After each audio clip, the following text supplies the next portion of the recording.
Fala pessoal, espero que esse vídeo os encontre bem.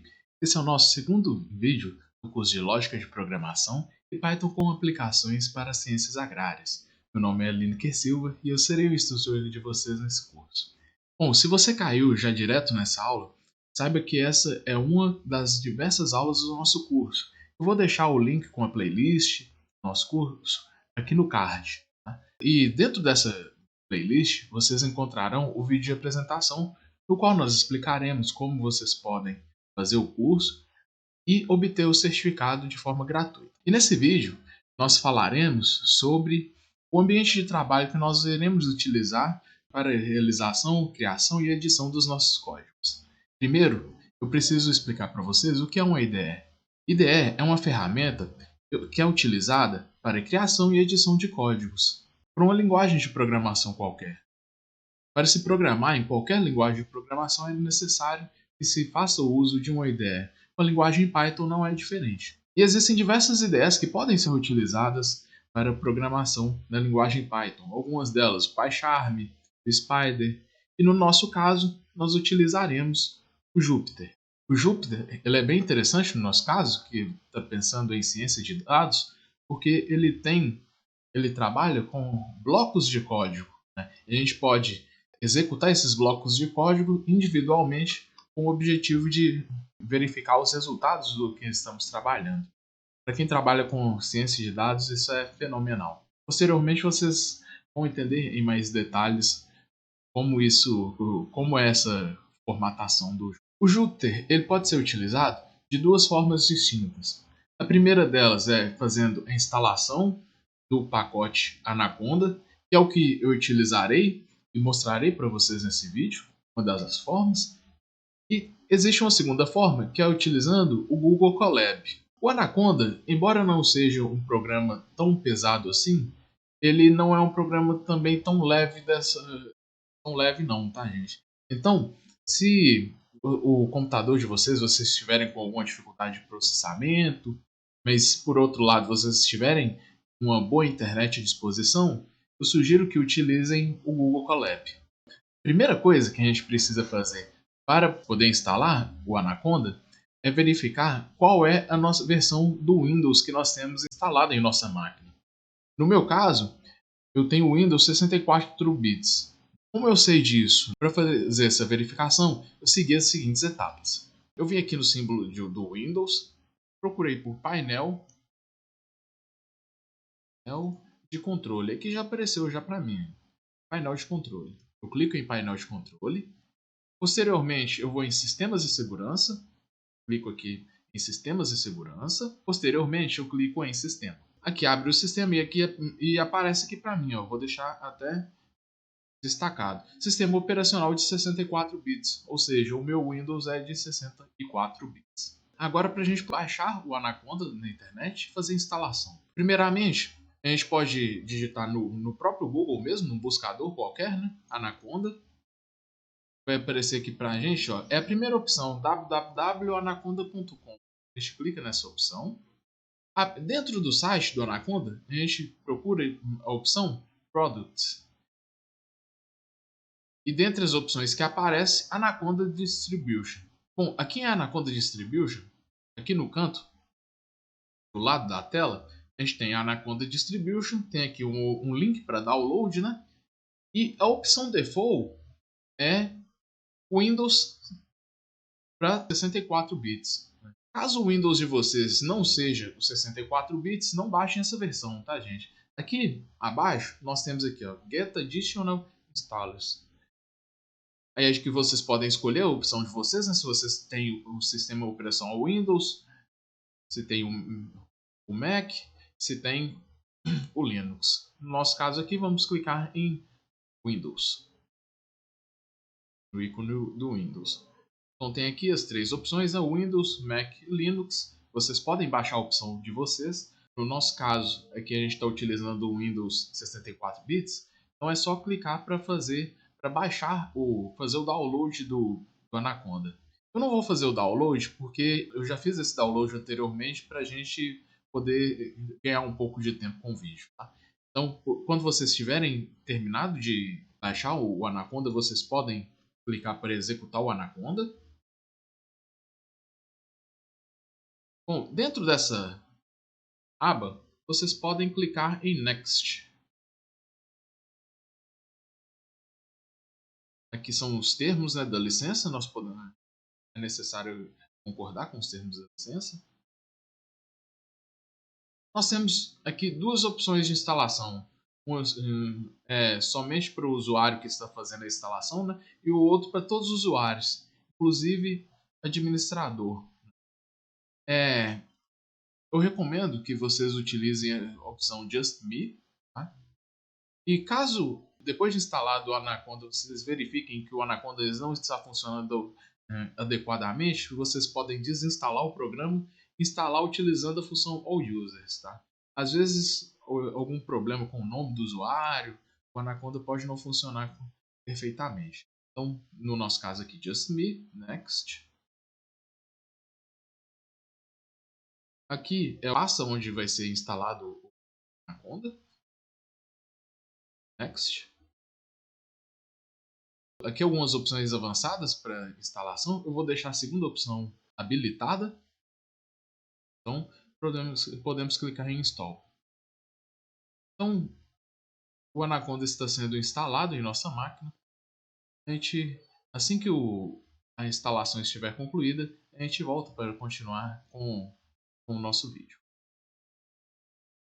Bom, pessoal, agora voltando, nós vemos que a instalação está completa, né? Quando a instalação completa, então aparece aqui, ó, Completed. A instalação demora alguns minutos, tá? Parede de computador por computador, que está sendo utilizado também para processamento. No meu caso aqui eu estava com o OBS ligado, então isso acabou dificultando um pouco a instalação.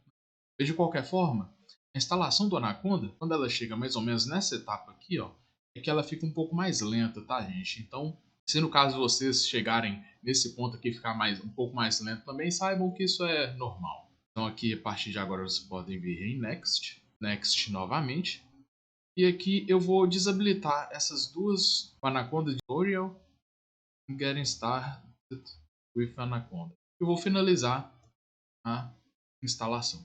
Então aqui nossa instalação está finalizada. Bom, para vocês terem certeza de que o Anaconda foi instalado corretamente, vocês podem digitar para fazer a procura aqui no Windows do Jupyter.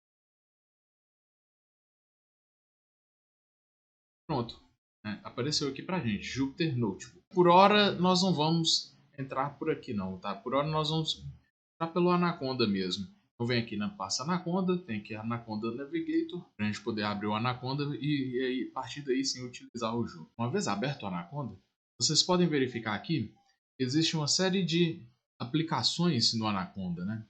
Nós temos IBM Watson, Studio Cloud, nós temos o Jupyter Lab, aqui embaixo nós temos o Jupyter Notebook, que nós iremos utilizar nessa aula. Nós temos o Spider. O Spider é aquela IDE que a gente comentou no início da nossa aula.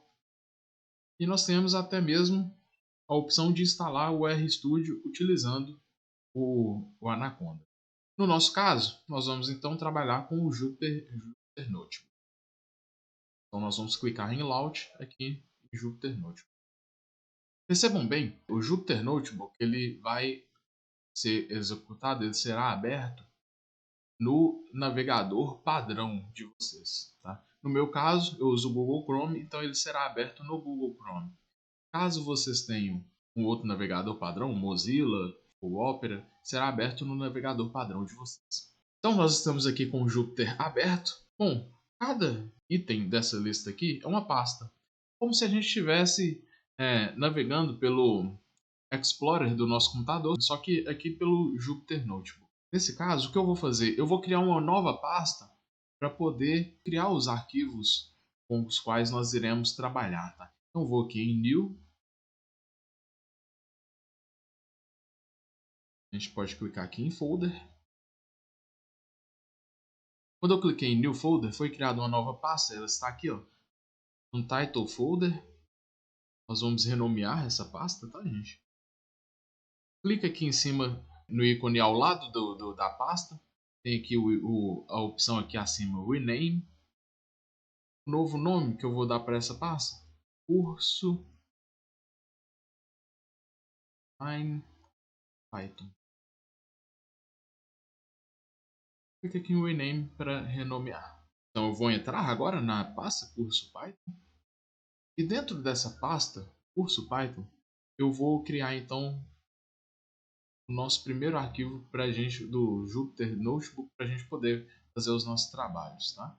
Então nós vamos clicar aqui em New Python 3 e ao fazer isso nós temos então o arquivo do Jupyter aberto. Só algumas considerações acerca. Nós temos aqui em cima, nós temos algumas ferramentas padrão. O Run, toda vez que a gente quiser executar um bloco de código, nós vamos clicar em Run. O Stop, se a gente quiser interromper a execução do bloco de código. E aqui abaixo nós temos, onde eu estou com o cursor posicionado aqui, e esse local é onde a gente escreve os nossos códigos, né? A primeira função que nós vamos aprender na aula de hoje é a função print. A função print ela é utilizada para imprimir alguma coisa que a gente quiser. Tá? E na aula de hoje nós vamos utilizar essa função print para imprimir algum texto qualquer. Então, print, abre parênteses. Entre dos parênteses é que a gente vai colocar o comando que a gente quer que seja impresso. Tá? No nosso caso, como nós vamos escrever um texto, esse comando precisa vir entre aspas. Pode ser aspas duplas ou aspas simples, tá? Mas ele precisa vir entre aspas. Então vou colocar aqui no nosso caso aspas duplas mesmo. Cursos de programação geralmente utilizam como seu primeiro comando o comando Hello World. No nosso caso aqui, vamos fazer algo mais customizado, né? Vamos colocar algo como olá.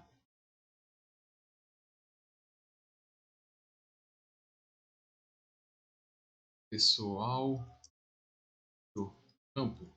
Então coloquei aqui, olá pessoal do campo. O comando precisa, o texto ele precisa vir entre aspas, tá gente?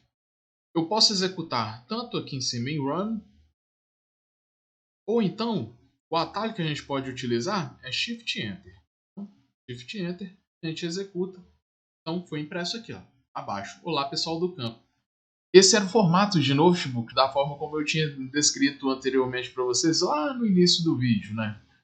Vejamos. Né? Nós temos aqui o nosso código e a resposta do código vem exatamente abaixo. Né? Então a gente pode ter vários blocos de código, eles sendo executados, e cada bloco de código gerando sua resposta individualmente. E a gente pode utilizar a função print para imprimir diversos códigos. Né? Agora eu vou colocar entre aspas simples o texto que a gente vai imprimir, só para vocês verificarem que a gente pode utilizar aspas simples também. Eu vou colocar aqui entre aspas simples esse é o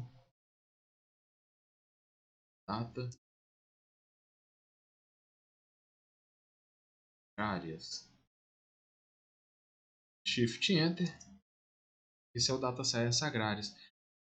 Vejam que aspas duplas ou aspas simples, quando a gente utiliza texto, a gente pode utilizar qualquer uma das opções, só precisa vir entre aspas, tá?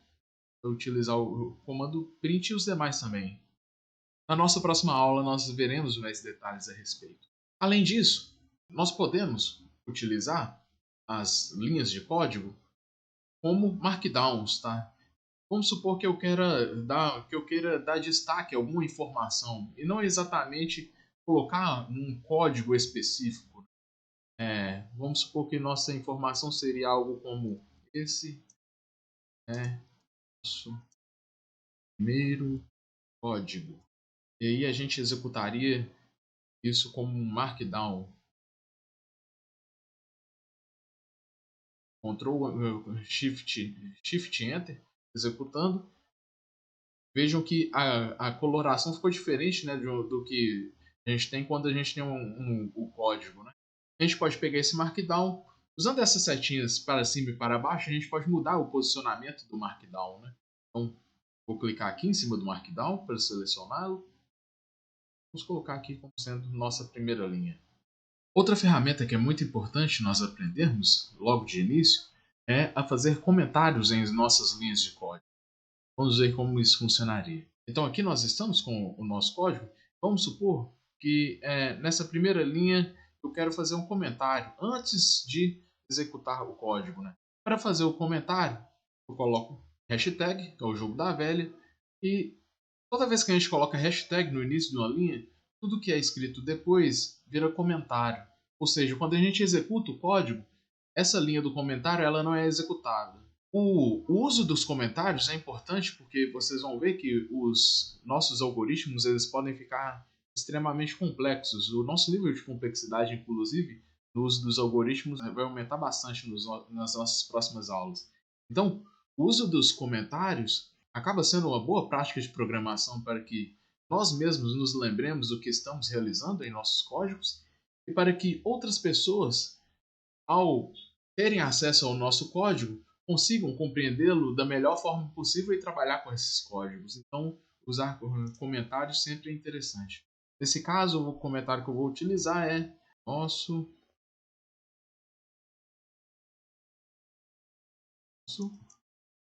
primeiro código. Eu vou executar agora essa linha.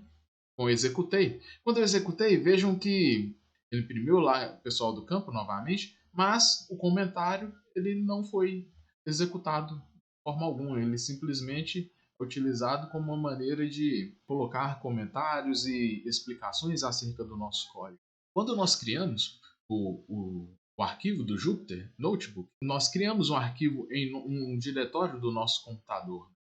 Vamos a esse diretório para vermos o arquivo que nós criamos. Então, eu entrei no diretório que nós criamos, né, no início, quando nós começamos a trabalhar com o Anaconda. E vejam aqui, ó, quando nós criamos o arquivo, nós criamos esse arquivo aqui, ó, untitled, e a extensão é IPYNB. Tá? Todos os arquivos que nós criarmos no Jupyter Notebook terão essa extensão, tá? Até o final do nosso curso. Guardem bem ela. Mas para vocês verem, o nome do arquivo é Untitled. Vamos dar esse nome para ficar algo mais palatável e dizer exatamente o que significa aquele arquivo. Então, voltando aqui para o nosso Jupyter Notebook, para fazer a alteração do nome do arquivo, nós podemos fazer da seguinte forma. Em file, rename. Então aqui em cima na barra de ferramentas File, Rename, a gente pode dar o nome que a gente quiser. No nosso caso, vamos dizer primeiro código. Sempre que a gente for nomear esses arquivos, é interessante que a gente não coloque asteriscos ou então espaços no nome, tá? Então sempre que for nome composto, coloca, ao invés de colocar o espaço entre as palavras, coloque o underline, pode utilizar o hífen, também não colocar acento, tá? Então a gente clica aqui em Rename, está renomeado aqui, ó, primeiro código. Bom, pessoal, então nós vimos a nossa primeira forma de trabalhar com o Jupyter Notebook, que é através do Anaconda. Agora vamos para a nossa segunda opção, utilizando o Google Colab. O Google Colab é muito importante quando nós estamos trabalhando com uma máquina que não tem um poder de processamento tão elevado assim, mas que a gente tem acesso a uma boa internet.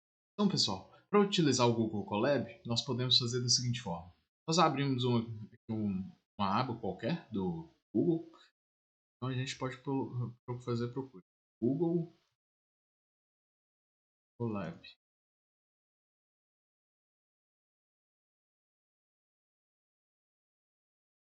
Temos aqui alguns anúncios, né?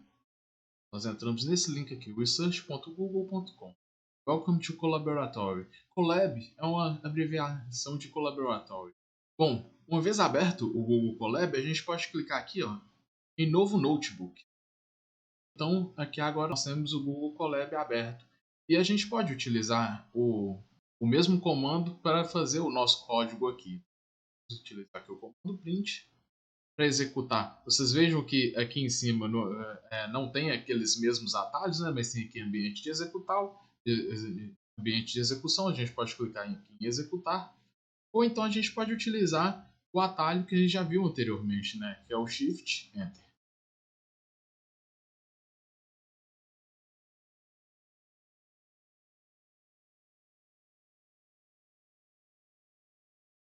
Bom, vocês viram que no meu caso aqui demorou alguns segundos para executar. Minha internet parece estar com uma estabilidadezinha agora, né? Então, o uso do Google Collaboratory, para que ele possa ser eficiente, é importante que a internet esteja em pleno funcionamento no momento, né? Mas de qualquer forma, acaba sendo uma boa opção quando não se tem acesso a uma máquina com um poder de processamento legal, ou até mesmo quando você vai utilizar um computador que não é seu, você precisa fazer o seu trabalho com programação, um computador emprestado, ou então vai ter um acesso em algum local específico. Então, o Google Colab acaba sendo uma opção bem interessante, desde que, é claro, a internet esteja funcionando adequadamente. Bom, então pessoal, o que nós queríamos mostrar para vocês no vídeo hoje era isso.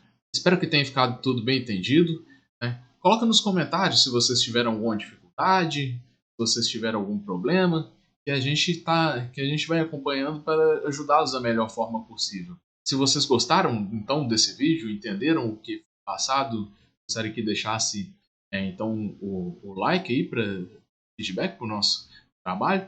E caso vocês tenham alguma dificuldade ou alguma sugestão, coloca nos comentários. A gente sempre está aberto a sugestões para que o nosso trabalho melhore cada vez mais.